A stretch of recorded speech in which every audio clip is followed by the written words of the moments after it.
Hi guys, welcome to my ranking of the Weeknd's album Kissland, released in 2013. Ranking Kissland has been one of the hardest tasks to do because I genuinely love every song on this album, bar Live For. Now critics didn't seem to like this album when it first came out, however over time it's garnered a sort of cult-like status. This album really immerses you in its atmosphere. I've always found its narrative to be so interesting.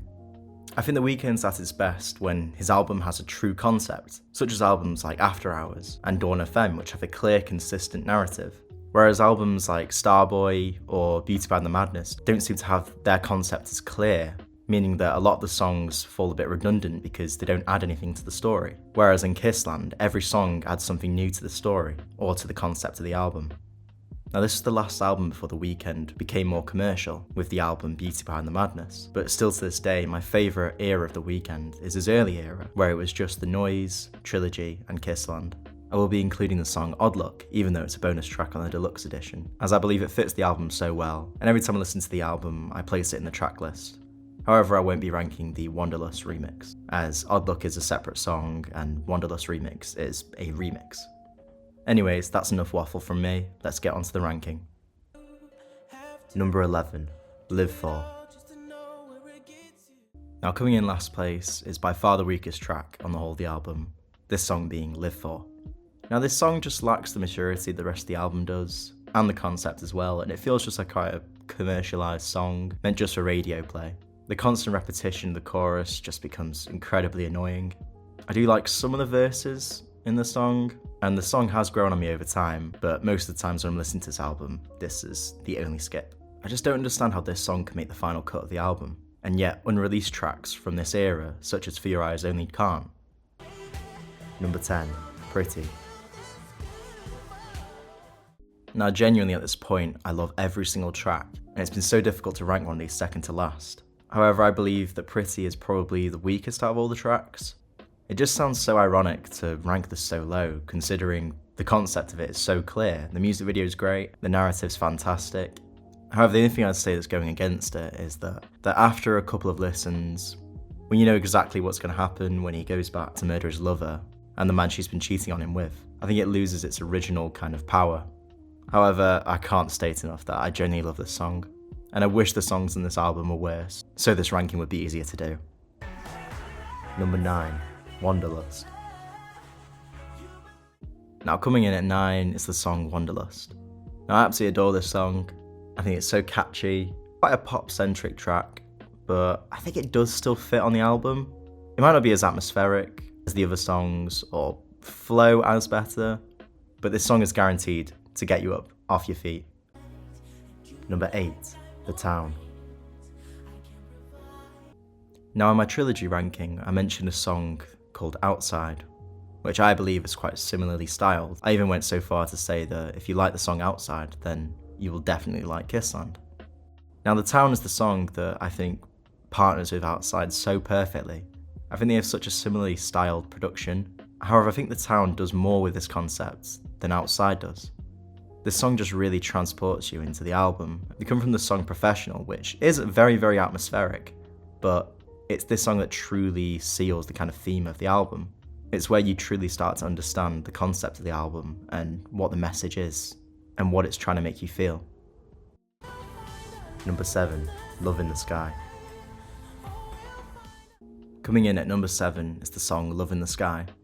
I think the production of this song is incredible and possibly the strongest on the whole of Kissland. Every single part just seems to complement each other so well, and it fits so well behind the song Belong to the World.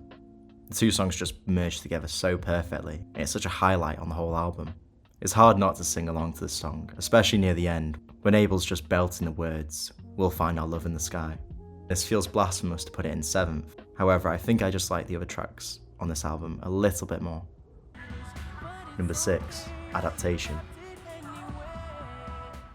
Now Adaptation is a song that I go through waves of absolutely adoring this song, and then other times it being quite low on my rankings. However, I think right now this is the right spot for it. I don't think the song's as kind of atmospheric as some of the other songs, but its lyrics are just so strong and iconic.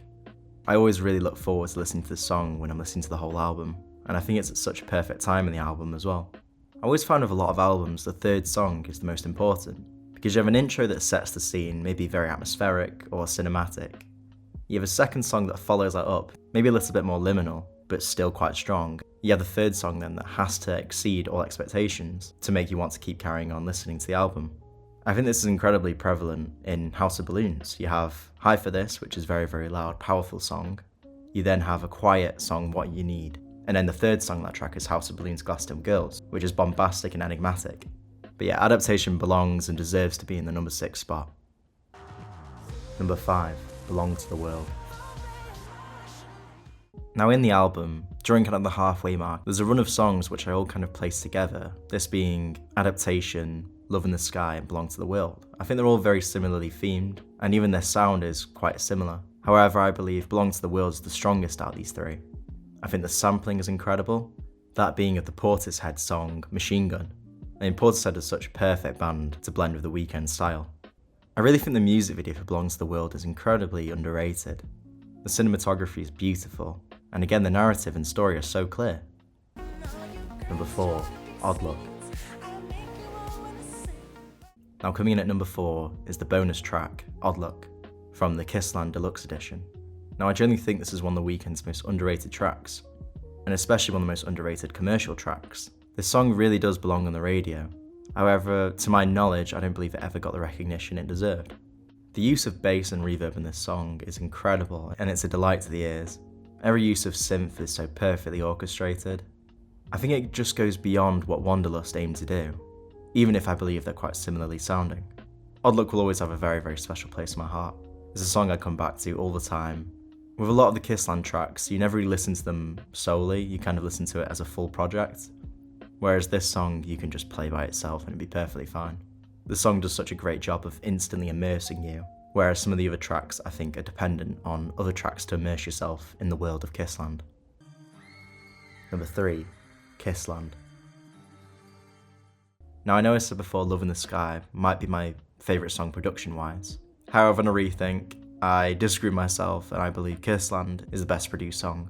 The first half is so haunting, something that I feel like took Trilogy and took a lot of those kind of two-parter songs like Loft Music, House of Balloons, Glass Table Girls, The Party and the After Party, and EXO the Host, and amplified it to a stage where it feels so incredibly atmospheric and feels more like an anthem than a song. Again, like so many of the other tracks, this song just instantly immerses you into the story and into the setting, and some of the visuals that flow through my head are so incredible, I wish there was a stronger music video to it. The beat switch in this is unbelievable, something that The Weeknd should have really done more in his career, I believe, because early Weeknd would do it all the time during his mixtapes, and in Kissland. However, later you didn't see it as much, maybe only recently in Hurry Up Tomorrow, in the song Given Up On Me, which really took me back to kind of early Weeknd. As stated in the Trilogy ranking I did, any sort of Weeknd rapping is always incredible, and particularly in this song. Again, I think the second part to this is quite similar in a way to the song King of the Fall, which is another one of my favourite Weeknd songs. This kind of boastful, toxic rapping that's just so outrageous and feels inhuman, and what he talks about is just so inhumane.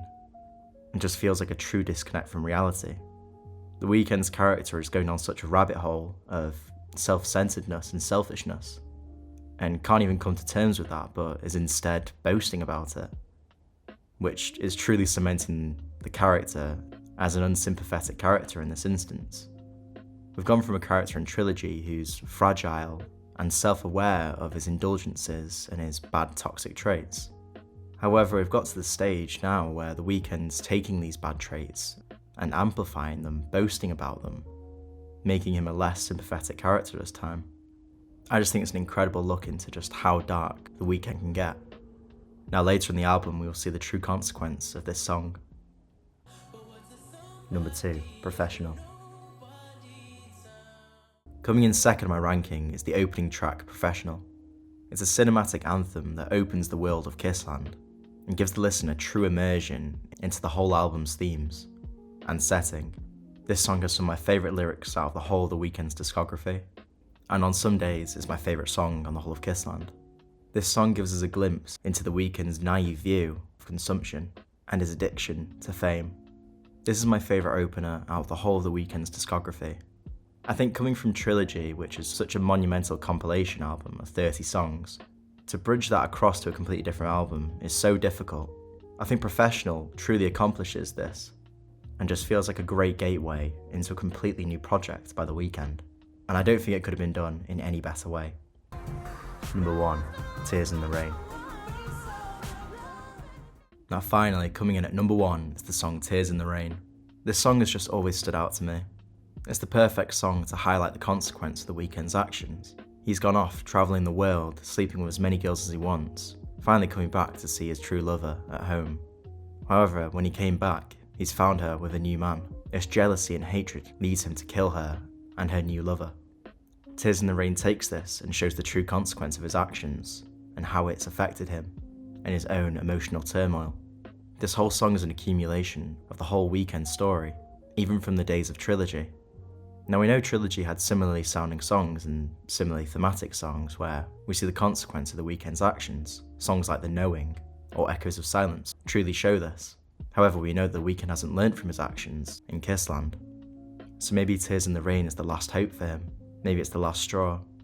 Maybe this is the time now where The Weeknd has to mature and learn the error of his ways, to get rid of his toxic traits, to get rid of his manipulation, to maybe focus on himself, to not let greed or hunger for fame consume him.